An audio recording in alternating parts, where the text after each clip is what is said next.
एक ऐसा वैद्युत उपकरण है संधारित्र, एक ऐसा वैद्युत उपकरण है जिसका उपयोग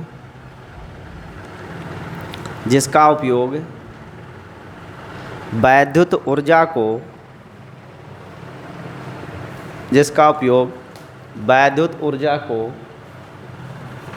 संचित करने के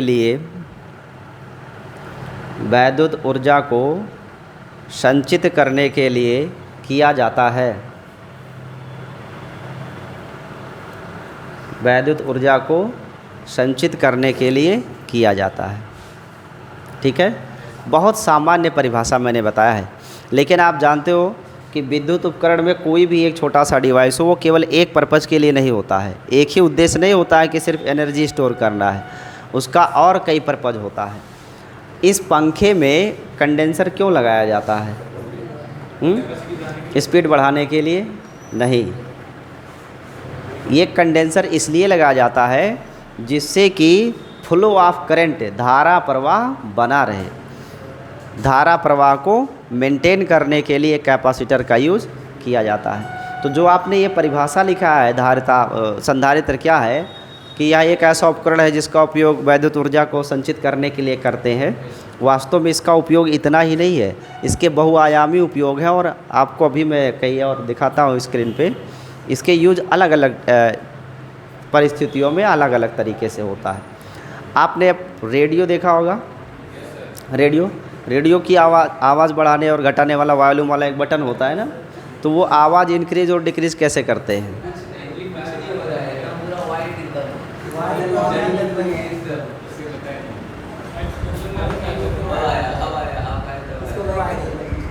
जो वॉल्यूम बढ़ाते घटाते हैं उसमें भी आप बिहाइंड तोड़ के देखोगे तो पीछे लगा रहेगा, उसमें भी क्या होता है? कैपेसिटर होता है। अब आज हम लोगों को जो सीखना है ये संधारित्र बनता कैसे है।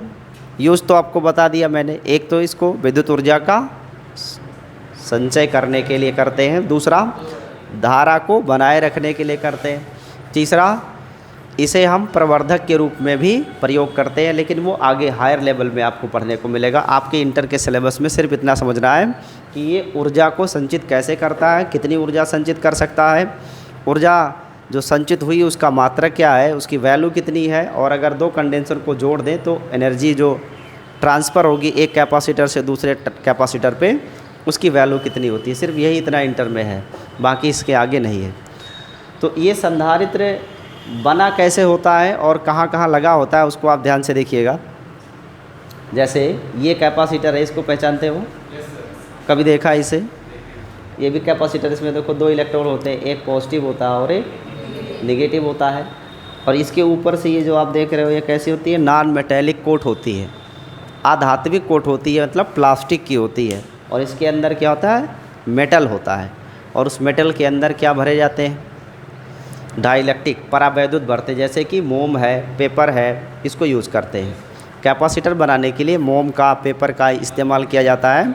कभी एक कैपेसिटर ब्लास्ट होता हो तो देखो उसमें से कागज़ ही निकलता है बाहर, बट ये कागज़ नहीं जिस पे आप लिख रहे हो, वो स्पेशल काइंड ऑफ पेपर होता होगा जिसका यूज़ करके बनाते हैं कैपेसिटर को। तो ये इस टाइप का कैपेसिटर होता है। ऐसे भी बहुत सारे कैपेसिटर होते हैं जो यहाँ दिख रहे हैं, लेकिन ये हैवी कैपेसिटर हैं। इनकी वैल्यू क्या होती है? बहुत ज़्यादा होती है धारिता।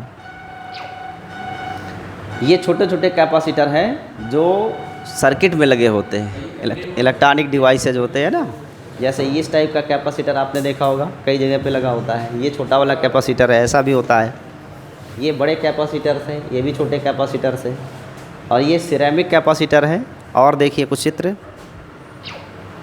ये ऐसा भी कैपेसिटर होता है। इसको एलईडी वाला मत समझ लेना, ठीक है। ये कैपेसिटर है, पर ये कौन सा कैपेसिटर है? सिरेमिक कैपेसिटर होते हैं। सिरेमिक के कैपेसिटर हैं वो जो बहुत पतले पतले होते हैं। इनके कलर अलग अलग होते हैं। आप कोई भी इलेक्ट्रॉनिक डिवाइस जैसे टेलीविज़न है, बच्चों का इलेक्ट्रिक डिवाइस जितने भी होते हैं ना, उसमें देखोगे तो कहीं ना कहीं आपको ऐसा कैपेसिटर लगा हुआ मिल जाएगा। ये सिरेमिक कैपेसिटर होते हैं। और ये कैपेसिटर के कुछ और उदाहरण हैं जिन्हें आप देख सकते हो। डिफरेंट टाइप्स ऑफ कैपेसिटर्स, ये भी कैपेसिटर है, ये भी है, ये भी है, ये भी है, सब कैपेसिटर है। ठीक है। हाँ, ये लाइट जलाने वाला है। ये सर्किट है। एक सर्किट समझते हो, एक होता है किट, एक होता है सर्किट। सर्किट क्या होता है? वैद्युत परिपथ होता है। और जो वैद्युत परिपथ होता है उसके ऊपर जैसे यहाँ आप देखो ये जो लिखा लगा हुआ कंपोनेंट है, ये क्या है? आईसी है। ये कंपोनेंट क्या है? कैपेसिटर है। जब इस कंपोनेंट को हम परिपथ के ऊपर लगा, जैसे परिपथ में आप देखोगे तो आरेख बना होता है ना, ऐसे ऐसे। अब ये चित्र जहाँ बना होगा वहाँ क्या लगाना है? रेजिस्टेंस लगाना है। जहाँ ऐसा स्ट्रक्चर बना होगा वहाँ कैपेसिटर लगाना है। जहाँ पर इस टाइप का स्ट्रक्चर बना होता है वहाँ इंडक्टर लगाते हैं, कॉइल लगाते हैं। तो जब केवल एक प्लेट होती है, उस प्लेट पे चित्र बने होते हैं, कौन कौन सा कंपोनेंट लगाना है, उस चित्र को या उस प्लेट को कहते हैं हम सर्किट। क्या कहते हैं? सर्किट। आरेख केवल होता है। और जब ये छोटे छोटे कंपोनेंट आईसी और कैपेसिटर उस पर लगा देते हैं तो पूरा जो प्लेट तैयार होता है उसे कहते हैं किट। क्या कहते हैं? किट कहते हैं। हाँ बोलो। हाँ, ग्रीन कलर की प्लेट होती है, उसके ऊपर तांबे की पतली पत्तियाँ होती हैं, प्रेस की होती हैं, वो पूरा परिपथ बना होता है। वो बड़ा डिफरेंट एनालॉजी होती है। उसके ऊपर ये कंपोनेंट हम लगाते हैं, आईसी है, कैपेसिटर्स है, रेजिस्टेंस है, इनको यूज़ किया जाता है। जब सारे कंपोनेंट लगा देते हैं तो उस प्लेट का नाम बदलकर हो जाता है किट। ये भी कैपेसिटर है, पर ये देखो कौन से कैपेसिटर हैं? प्लास्टिक के कैपेसिटर हैं। और इनका यूज़ करते हैं किस लिए? ज़्यादा मात्रा में एनर्जी को स्टोर। जैसे मैं पढ़ा रहा हूँ तो ये मेरे पास यहाँ पे एक लगा हुआ है बैटरी, 9 वोल्ट की बैटरी आती है ना, उसमें आप कभी तोड़ोगे तो देखोगे छोटे छोटे उसमें टुकड़े होते हैं। हर टुकड़ा एक कैपेसिटर होता है। उन्हीं कैपेसिटर को जोड़ करके क्या बनाई जाती है? बैटरी बनाई जाती है। तो बैटरी क्या है? कॉम्बिनेशन ऑफ कैपेसिटर से, संधारित्रों का एक समूह होता है जो बैटरी होती है। तो ये ऐसे प्लास्टिक कैपेसिटर हैं और हाई वोल्टेज वाले कैपेसिटर हैं। और एक बात ध्यान में रखना, कैपेसिटर की विशेषता ये भी होती है संधारित्र की कि अगर एक बार इसको आपने चार्ज कर दिया तो चूँकि ये वैद्युत ऊर्जा का क्या करता है? संचय करता है। तो इसमें एनर्जी स्टोर हो जाती है। बाद में चाहे विद्युत धारा आ रही हो या ना आ रही हो, इसके अंदर बिजली रहती है। कभी भी अगर आप इसको गलती से टच कर लिए तो आपको इलेक्ट्रिक शॉक लगेगा। जैसे पंखे का कैपेसिटर है ना, उसमें हमेशा चार्ज होता है, आवेश होते हैं, चाहे लाइट हो या ना हो। कभी भी गलती से अगर छू लिया आपने तो आपको नुकसान पहुंचा सकता है। नया नया लेते हैं तो दो तार होते हैं ना, दोनों को ऐसे आपस में टच कर देते हैं, फिर डिस्चार्ज हो जाता है, एनर्जी लॉस हो जाती है, इलेक्ट्रॉन फ्यूज हो जाते हैं, न्यूट्रल हो जाता है, तो वो वर्क नहीं करता। ये दिख रहा है यहाँ पे, ये लग रहा है जैसे पानी की टंकी है, बट ये पानी की टंकी नहीं है। एक्चुअल में ये बहुत बड़े बड़े कैपेसिटर हैं जो कहाँ यूज़ किए जाते हैं? पावर हाउसेस में यूज़ किए जाते हैं। जो बिजली विद्युत गिरह होता है वहाँ पर बड़े बड़े कैपेसिटर यूज़ किए जाते हैं, जहाँ ज़्यादा अमाउंट में एनर्जी को स्टोर करना होता है और धारा प्रवाह को बनाए रखना होता है, वहाँ इसका इस्तेमाल करते हैं। ये छोटे छोटे कैपेसिटर है पर दिख नहीं रहा होगा, इसको आगे बढ़ाते हैं।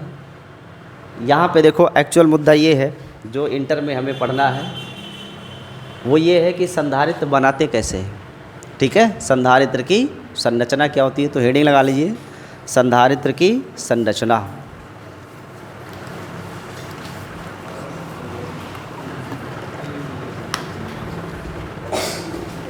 संधारित्र की संरचना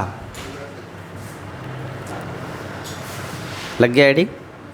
लिखो, संधारित्र में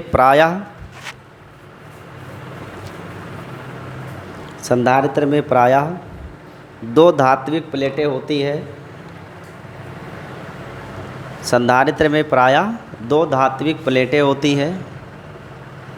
संधारित्र में प्रायः दो धात्विक प्लेटें होती हैं जिन पर आवेश की प्रकृति विपरीत होती है। धात्विक प्लेटें होती है जिन पर आवेश की प्रकृति विपरीत होती है। ठीक है, तो संधारित्र की संरचना में पहला पॉइंट आपने देखा कि इसमें कितनी प्लेट होती है? दो प्लेटें आप इस चित्र में देख पा रहे हो, एक प्लेट यहाँ और एक प्लेट यहाँ है। और दोनों प्लेट पे आवेश की प्रकृति कैसी होगी? विपरीत। यानी अगर एक प्लेट धनावेशित है तो दूसरी प्लेट ऋणावेशित होगी। ये बात स्पष्ट है। इसके बाद एक और इसमें प्रॉब्लम है। क्या प्रॉब्लम है? ध्यान से सुनना। देखो, दो धात्विक प्लेटें हैं और संधारित्र बनाने के लिए धातु की प्लेटों को बहुत ही नज़दीक रखा जाता है। जैसे मोबाइल की बैटरी आपने देखा होगा, मोबाइल की बैटरी को जब तोड़ो तो उसमें से एक ब्लैक पेपर निकलता है और एक आपका फॉयल निकलता है सिल्वर का, जो मिठाई के ऊपर चिपकाते नहीं है सिल्वर, वैसा ही एक फॉयल होता है पर वो सिल्वर का होता है। सिल्वर मतलब चांदी नहीं, एल्युमिनियम समझो उसको, हल्का होता है। बहुत पतली सी प्लेट होती है। तो एक मेटल की हो गई और एक नॉर्मल कार्बन प्लेट हो गई, जो कि पेपर जब होता है, कोई भी पेपर नॉर्मल जो यूज़ करते हैं, अब कौन सा इंडस्ट्री यूज़ करती है बताती थोड़ी ना है हमें। तो पेपर दोनों को एक दूसरे के ऊपर आप देखोगे तो ऐसे एकदम टच में होते हैं। संधारित्र की संरचना में दो प्लेटें होती है पर ये प्लेटें बहुत ही पास होती हैं। अब इसमें से दोनों प्लेटों के ऊपर विपरीत आवेश होता है, ये भी आपको पता लग गया। इसमें एक बड़ी चुनौती ये होती है संधारित्र बनाते समय कि इन दोनों प्लेटों को बैलेंस कैसे करेंगे, रोकेंगे कैसे। जैसे मान लो एक प्लेट धनावेशित है, एक प्लेट ऋणावेशित है, तो जो धनावेशित प्लेट होगी वह इस ऋणावेशित प्लेट को अपनी तरफ क्या करेगी? आकर्षित करेगी ना। अब संरचना में, संधारित्र की संरचना में दो प्लेट होनी चाहिए, प्लेटें बहुत पास भी होनी चाहिए और दोनों विपरीत आवेश वाली भी होनी चाहिए। तो अगर ऐसी व्यवस्था आप नज़दीक रखोगे तो प्लेटों में होगा आकर्षण, फिर दोनों प्लेटें आपस में क्या होंगी? अब अगर दोनों प्लेटें आपस में चिपक जाएंगी तो बैटरी का क्या हाल होगा? विस्फोट हो जाएगा, दग जाएगा, ठीक है, विस्फोट हो जाएगा। अर्थात ये दोनों एक दूसरे में मिलकर डिस्चार्ज हो जाएंगे और ये पूरी की पूरी कैपेसिटर जो है नष्ट हो जाएगा। तो फिर ये बचे कैसे? नष्ट ना हो, बचे कैसे? हाँ, लिथियम क्या है? लिथियम भर देते हैं इसके अंदर। लिथियम तो आयन होते हैं। तो ये प्लेट है, दूसरी प्लेट है, दोनों विपरीत आवेशित है। संधारित्र बनाने के लिए प्लेटों को बहुत पास में रखना होता है, पर चुनौती ये है कि जब ये प्लेटें पास में आएंगी तो इन प्लेटों के बीच में लगेगा वैद्युत आकर्षण बल और ये प्लेटें एक दूसरे की तरफ खींचकर आपस में टच भी हो सकती है और ऐसे में पूरा संधारित्र नष्ट हो जाएगा। तो फिर इसको बनाएंगे कैसे? हमें कुछ ऐसा करना होगा कि ये प्लेटें एक दूसरे से टच ना होने पाए। तो करते क्या है, इस प्लेटों के बीच में, इन प्लेटों के बीच में हम कोई परावैद्युत भर देते हैं, यानी कोई कुचालक पदार्थ। ठीक है, ये एक प्लेट आप देख पा रहे हो, एक धन प्लेट है और दूसरी वाली क्या है? ऋण प्लेट है। और इन प्लेटों के बीच में क्या करते हैं हम? कोई परावैद्युत डाल देते हैं। परावैद्युत का मतलब कोई कुचालक पदार्थ। परावैद्युत क्या होते हैं? कुचालक पदार्थ होते हैं। लेकिन याद रखना, सभी कुचालक पदार्थ परावैद्युत नहीं होते हैं। जिनके अंदर पोलराइज्ड होने की क्षमता होती है, अर्थात द्विध्रुव बनाने की क्षमता होती है, उन्हीं को यूज़ करते हैं। जैसे उदाहरण के लिए वैक्स मतलब मोम है, पेपर है, प्लास्टिक है, कोई भी प्लास्टिक, नॉर्मल पॉलीथीन, चाइनीज़ वाला, चाहे इंडिया वाला, कोई भी इंसुलेटर यूज़ करते हैं। और ये जो हम कुचालक यहाँ यूज़ करते हैं परावैद्युत, लकड़ी भर देंगे यार, अजीब बात कर रहे हो। लकड़ी का कैपेसिटर है, कुचालक है लकड़ी, तो उससे आप बैटरी बनाएंगे लकड़ी का? तो फिर तो मोदी जी इतना परेशान है कि जो है तेल खरीदना पड़ता है विदेशों से। हमें इतना ऑयल खरीदते हैं जाके, पेट्रोल डीजल तो हमारे यहाँ बाइक चल रही है। अगर लकड़ी भर के ही बैटरी बनाई जा सकती है तो फिर मोटरसाइकिल सस्ता नहीं हो जाएगा? मोटरसाइकिल में आधा कीमत तो बैटरी का होता है, 25,000 का। यही तो चुनौती है भारत के सामने कि हमारे पास जो बैटरी बनाने वाले मटेरियल है, जैसे कि लिथियम, उसकी खदानें हमारे यहाँ नहीं है। इसकी 80% खदानें कहाँ है? चाइना में। इसलिए जितनी भी बैटरी आती है, मोबाइल किसी भी कंपनी का हो, बैटरी चाइना की ही रहेगी। क्यों? क्योंकि वहाँ पे लिथियम पर्याप्त मात्रा में अवेलेबल है, हमारे यहाँ नहीं है। अब लकड़ी से अगर बन सकता तो फिर तो प्रॉब्लम ही ख़त्म थी। क्या ज़रूरत था चाइना पे डिपेंडेंट होने की? हम इंडिपेंडेंट हो जाते, सीधे स्वतंत्र हो जाते। ठीक है, बात नहीं। तो ये जो संधारित्र होता है, इसमें दो प्लेट होती है, एक धनावेशित और दूसरी ऋणावेशित होती है। लेकिन प्रॉब्लम क्या है कि प्लेटों को पास में रखना है, तभी इसकी धारिता बेटर होगी, अच्छा संधारित्र बनेगा। और परंतु पास में रखने से आकर्षण के कारण ये नष्ट हो सकता है। इसको बचाने के लिए प्लेटों के बीच में क्या करते हैं, परावैद्युत डाल देते हैं। और वो परावैद्युत जैसे कि बैग्स हैं, पेपर है, प्लास्टिक है, अन्य कोई भी ऐसा पदार्थ जो कुचालक हो और इसके अंदर पोलराइजेशन कैपेबिलिटी हो, द्विध्रुव बनाने की क्षमता हो। अगर द्विध्रुव बनाने की क्षमता नहीं रहेगी ना तो वास्तव में आवेश इकट्ठा कहाँ होता है। ये प्लेटें तो मेटल की होती है ना, क्या मेटल के ऊपर कभी आप आवेश स्टोर कर सकते हो? नहीं स्टोर कर सकते। जो कुचालक यहाँ परावैद्युत हम भरते हैं वास्तव में उसी में आवेश क्या होता है, स्टोर होता है। तो वो आवेश तभी स्टोर होगा जब परावैद्युत पोलराइज्ड होने की कैपेसिटी रखता हो, द्विध्रुव बनाने की क्षमता रखता हो, तभी तो पोलराइज्ड होगा और इस पर आवेश आएगा। अगर ये परावैद्युत ऐसा हो जैसे कि इन्होंने कहा लकड़ी हो जाए तो पोलराइजेशन होगा ही नहीं, तो फिर वो चार्ज ही नहीं होगा, आवेश ही नहीं स्टोर होगा, बेकार हो जाएगा। तो नेक्स्ट पॉइंट लिखिए, संधारित्र की प्लेटों के बीच, संधारित्र की प्लेटों के बीच, संधारित्र की प्लेटों के बीच परावैद्युत, परावैद्युत अर्थात कुछ कुचालक पदार्थों को रखा जाता है। परावैद्युत अर्थात कुछ कुचालक पदार्थों को रखा जाता है।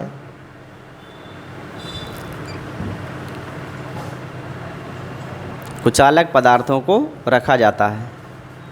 एग्जाम्पल में लिख लीजिएगा, बैग्स, पेपर, प्लास्टिक। एग्जाम्पल में बैग्स, पेपर, प्लास्टिक नोट कर लिए। आपको एक बात यहाँ से समझ में आ जानी चाहिए कि ये परावैद्युत को क्यों डालते हैं प्लेटों के बीच में, परावैद्युत क्यों रखते हैं प्लेटों के बीच में। हाँ, क्योंकि आकर्षण शक्ति से ये दोनों प्लेटें एक दूसरे से चिपके ना, अलग अलग रहें, सेपरेट रहें, जिससे संधारित्र बना रहे। बात स्पष्ट हो गई यहाँ तक। नेक्स्ट देखिए, ये देखो, ये टर्मिनल है, ये मेटल की प्लेटें हैं दोनों, एक मेटल प्लेट यहाँ, एक मेटल प्लेट यहाँ, ये टर्मिनल है। एक टर्मिनल क्या होगा, पॉजिटिव, और एक टर्मिनल क्या होगा, नेगेटिव, और इसके बीच में क्या भरा रहता है, परावैद्युत भर देते हैं। अगर ये परावैद्युत नहीं रहेगा तो ये प्लेटें एक दूसरे से टच हो जाएंगी। जब आप पढ़ोगे तो हम आपको पढ़ाएंगे कि संधारित्र की धारिता जब प्लेटों के बीच में निर्वात अथवा वायु हो, यानी ये कोई परावैद्युत बीच में ना हो तब कैसे होगा धारिता, और अगर ये परावैद्युत हो तब धारिता कितनी आएगी, ये हमें पढ़ना है। लेकिन याद रखना, जब भी हम पढ़ाएंगे आपको कि ऐसा धारिता या संधारित्र जिसकी प्लेटों के बीच निर्वात अथवा वायु हो, जब ये शब्द कहा जाएगा तो याद रखना ये आदर्श है। ऐसा कोई भी संधारित्र अवेलेबल नहीं है जिसकी प्लेटों के बीच निर्वात या वायु हो। अगर प्लेटों के बीच में निर्वात वायु रहेगा तो वो कैपेसिटर के अंदर एनर्जी स्टोर होगे ही नहीं, हमेशा डाइलेक्ट्रिक इसके अंदर रखना ही पड़ता है। तो आप ये चित्र बना लीजिए, बना पाएंगे, बना लेंगे, इतना तो अब जानकारी हो ही गई होगी। ये चित्र आप बना लीजिए।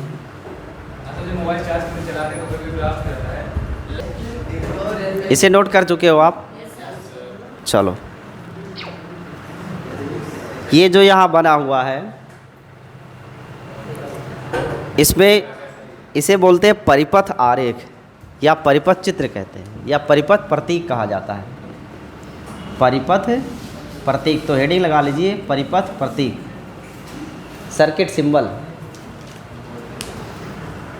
परिपथ प्रतीक, सर्किट सिंबल। हाँ, ये हेडिंग है परिपथ प्रतीक, कि जो कैपेसिटर है ना प्लेट पे कैसा उसका संरचना बनाते हैं। देखो यहाँ पे जो चित्र बना हुआ है आप सभी को दिखाई दे रहा है ना, ये जो चित्र है ये कैसे संधारित्र का है, नॉन पोलराइज्ड है, आध्रुवित। ये कैसा है, आध्रुवित संधारित्र। इसका चित्र बना लीजिए। और ये जो चित्र बने हुए हैं ये किसके हैं, पोलराइज्ड है। ये सभी के सभी क्या है, ध्रुवित।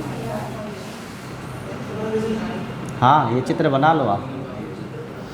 और यहाँ पे जो ये बना हुआ है ऐसे क्रॉस कटा हुआ है ना, या ऐसे एरो लगा देते हैं, ये चित्र जहाँ बना हुआ रहेगा इसका मतलब संधारित्र लगेगा, पर ऐसा लगेगा जो वेरिएबल हो।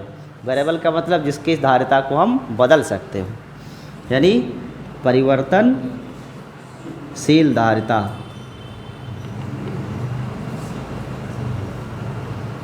परिवर्तनशील। तो ये चित्र आप बना लीजिए, ये परिपथ आरेख है। इन्हीं से पहचान होती है किट के सर्किट के ऊपर कि कहाँ कैपेसिटर लगाना है, कौन सा कैपेसिटर लगेगा।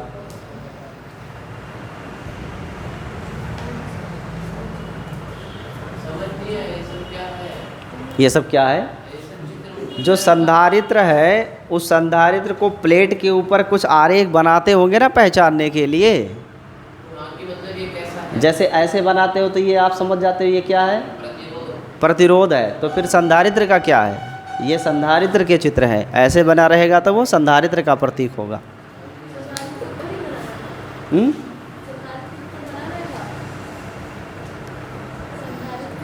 अभी आपको समझाया था किट और सर्किट बताया था ना। तो जो सर्किट होती है उसमें केवल चित्र बने होते हैं कि यहाँ यहाँ ये लगेगा। अभी दिखा देता हूँ मैं एक इमेज, पहले इसे आप बना लो।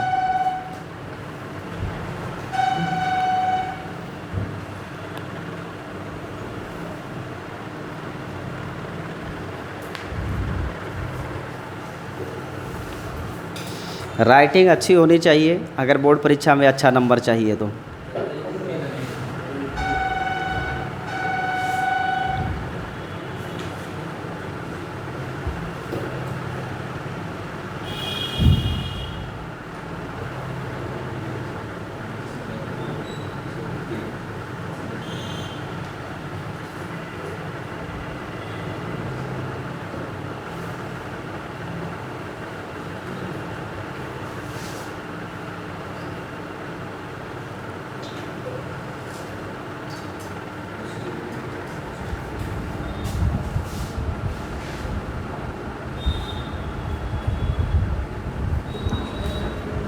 थोड़ी ना है। अगला देखिए नेक्स्ट। इसे पहचानना मुश्किल हो जाएगा, लेकिन ये कैपेसिटर का एक समूह है। मैं ये चित्र इसलिए आपको लगा के लाया हूँ कि जो बनाते हैं टेलीविज़न, जो टेलीविज़न बनाते नहीं, इलेक्ट्रीशियन होते हैं, टेलीविज़न ख़राब हो गया आप बनवाने जाते हो, तो जब जाते हो तो मान लो एक कैपेसिटर कहीं ब्लास्ट हो गया है तो उसका आपको 400 रुपया ले लेते हैं। 400 रुपये लेते हैं, कम से कम एक टेलीविज़न खोलने का 400 रुपये लगता है। लेकिन ये कैपेसिटर किलो के हिसाब से मिलता है। ये इसीलिए ऐसे मैंने बना चित्र दिखा रखा हूँ आपको। ये किलो के हिसाब से मिलता है, यानी 100 रुपया किलो ऐसे मिलता है। तो तौल के मिलता है कि 100 रुपया 200 रुपया का किलो के हिसाब से मिलता है ये, ठीक है। लेकिन एक कैपेसिटर लगाने का 400 रुपये मिलता है। इसका मतलब अगर आप इलेक्ट्रीशियन हो, नॉलेज है, तो आप थोड़े से पैसे में बहुत इनकम कर सकते हो। और वो इंटर में आपको इतना नॉलेज हो जाएगा कि आप टेलीविज़न भले ही ना बना सके लेकिन बिगाड़ ज़रूर देंगे आप। ये तो इसकी पूरी गारंटी है। नेक्स्ट देखो, यहाँ पर कुछ कैपेसिटर है जिसके बारे में डिटेल वर्णन है।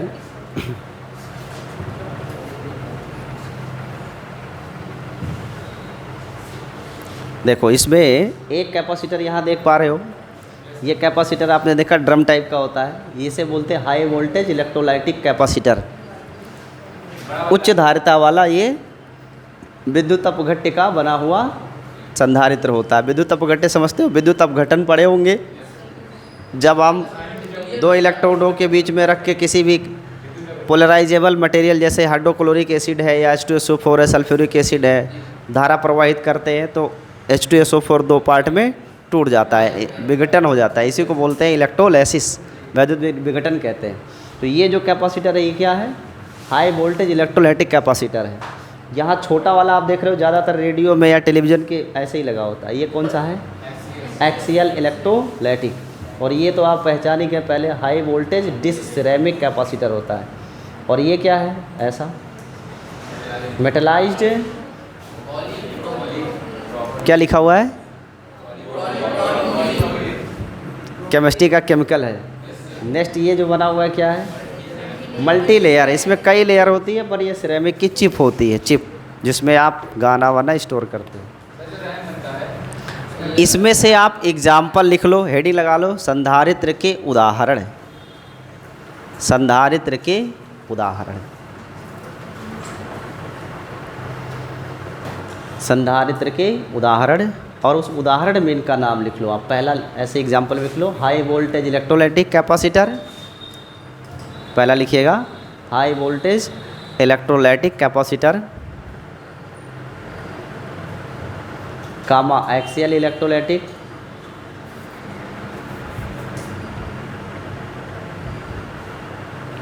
Axial electrolytic.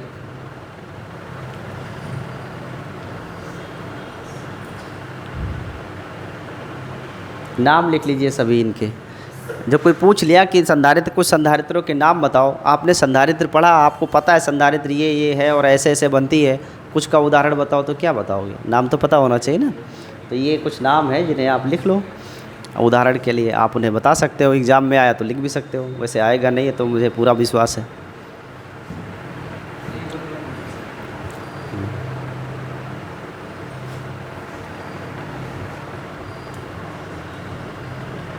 केवल नाम लिखना, बनाना नहीं, चित्र मत बनाएगा, केवल नाम लिखेगा। इसकी पीडीएफ फाइल हम आपको दे देंगे, ग्रुप में डाल देंगे, ग्रुप में ऐड करवा देंगे सबको जो बचा है।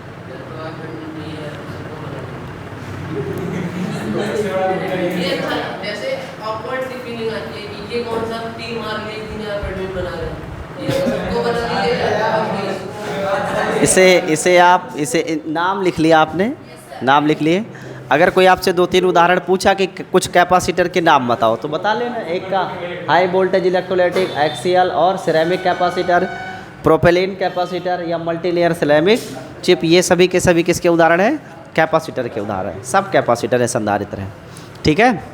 और चित्र देख के थोड़ा पहचानने में आसानी होगी। अब कभी मार्केट में आपके दर्शन होंगे इससे तो आप पहचान जाओगे कि यही है कैपेसिटर। ये देखो थोड़ा और अच्छे से, जो ये स्नैप टाइप का कैपेसिटर देख रहे हो, इसमें एक सरफेस क्या होता है? माइनस, और एक सरफेस क्या होता है? प्लस। यहाँ ये वाली कैपेसिटर को आपने कभी देखा होगा, ज़रूर बहुत देखा होगा। इन्हें कैसे कैसे कौन सा कैपेसिटर है ये? रेडियल और सिंगल हैंडेड कैपेसिटर होते हैं। इस पर ये जो पट्टी आप देख रहे हो ना, ये पट्टी हमेशा किसको शो करती है? नेगेटिव को। और ये जो दोनों टर्मिनल होते हैं किसको शो करते हैं? पॉजिटिव को शो करते हैं। सिंगल, अब उसको आगे बताएंगे, अभी नहीं। नेक्स्ट एक्सियल कैपेसिटर ऐसा होता है, पतला सा रहता है और दोनों तरफ से ऐसे इसकी चोंच निकली होती है, एक पॉजिटिव और दोनों सिरा ये पॉजिटिव होता है और ये इसका मेटल जो होता है वो नेगेटिव होता है। ये वाले कैपेसिटर जो यूज़ किए जाते हैं वर्टिकली चिप, बी चिप जो होते हैं, इनको यूज़ करते हैं वॉल्यूम, वही जो बताया मैंने ना, वॉल्यूम को घटाने बढ़ाने के लिए। यानी ये वेरिएबल कैपेसिटर होते हैं, इनसे हम धारिता को घटा भी सकते हैं और बढ़ा भी सकते हैं, रोटेट करके प्लेटों के बीच के गैप को परिवर्तित करके ऐसा मान हम इनका बदल सकते हैं, ठीक है। तो ये सिर्फ देखने के लिए, इसमें से लिखना कुछ नहीं, ध्यान में रखना। ये सब कैसे हैं? एल्युमिनियम इलेक्ट्रोलाइटिक कैपेसिटर है विथ नॉन सॉलिड इलेक्ट्रोलाइट्स। जो इलेक्ट्रोलाइट्स है वो सॉलिड भी होता है और नॉन सॉलिड, यानी ठोस भी हो सकते हैं और लिक्विड में भी हो सकते हैं। तो ये लिक्विड नहीं है, ये सभी के सभी सॉरी लिक्विड है। इनके अंदर पेपर यूज़ करते हैं। सॉलिड का मतलब जैसे आपने देखा होगा, वैसे देखोगे कहाँ, कभी इलेक्ट्रॉनिक्स की दुकान पे तो गए नहीं होंगे, जाओ भी तो कहाँ दिखाते हैं? एक पत्थर जैसा होता है ये कैपेसिटर, आप देखोगे ना पत्थर जैसा होता है। रेजिस्टेंस भी बिल्कुल पत्थर का होता है, हाई भी रेजिस्टेंस होता है, किलो ओम में होता है, तो उसको सॉलिड बोलते हैं। और ये सभी के सभी क्या है? नॉन सॉलिड है, पेपर यूजेबल होते हैं। ये है सर्किट, जो अभी आप कह रहे थे कहाँ लगा होता है ना, ये किट है। ऐसी प्लेट होती है, ये जो प्लेट देख रहे हो ना, इस प्लेट के ऊपर, अरे कोई ज़रूरी है ग्रीन प्लेट हो, येलो भी हो सकती है, कंपनी से पूछना पड़ेगा ना। ये जो देख रहे हो इसमें हर ये जो ये कंपोनेंट लगे हैं ना, ये सभी के सभी कंपोनेंट इलेक्ट्रिक कंपोनेंट है। लेकिन जो ये प्लेट आप देख पा रहे हो जिसके ऊपर ये सब चिपकाए गए हैं, उस प्लेट को सर्किट बोलते हैं। क्या कहते हैं? सर्किट। इसी के ऊपर डायग्राम बना होता है चित्र की, कहाँ कैपेसिटर लगेगा, कहाँ रेजिस्टेंस लगेगा। अब इसमें जैसे ये देखो, ये कैपेसिटर दिख रहा है आपको, ये भी क्या है? कैपेसिटर है। ये क्या है? कॉयल है। यहाँ भी आप देखो कॉयल है, ये भी कॉयल है, ये भी कॉयल है, ये भी कॉयल है। यस, ये देखो कैपेसिटर का एक समूह है। आगे आपको सिखाया जाएगा संधारित्रों को समांतर क्रम और श्रेणी क्रम में जोड़ना। क्यों जोड़ते हैं? यहाँ देखो 4-4 कैपेसिटर लगे हुए हैं, इनका क्या मतलब है, ये आपको यही इंटर में पढ़ना है। विस्तार से। तो जब ये आप चित्र देखे रहोगे ना तो इमेज बना रहेगा दिमाग में। जब बात करेंगे जोड़ने घटाने की, तब ऐसा नहीं होगा कि कोई नई चीज़ आ गई और आप नहीं जानते हो। तो इस पूरे को क्या बोलते हैं जी? किट बोलते हैं, किट बोलते हैं। बस आज के लिए इतना ही, ये परिचय रहा। इसके आगे की क्लास कल और आपको विस्तार से बताएंगे। तो ये इंट्रोडक्शन है। कल तो संडे है, कल छुट्टी है, परसों मंडे है, परसों पढ़ाएंगे। और आज जो था ये सिर्फ इंट्रोडक्शन का था कि आप कैपेसिटर को पहचान लें, बस इतना ही।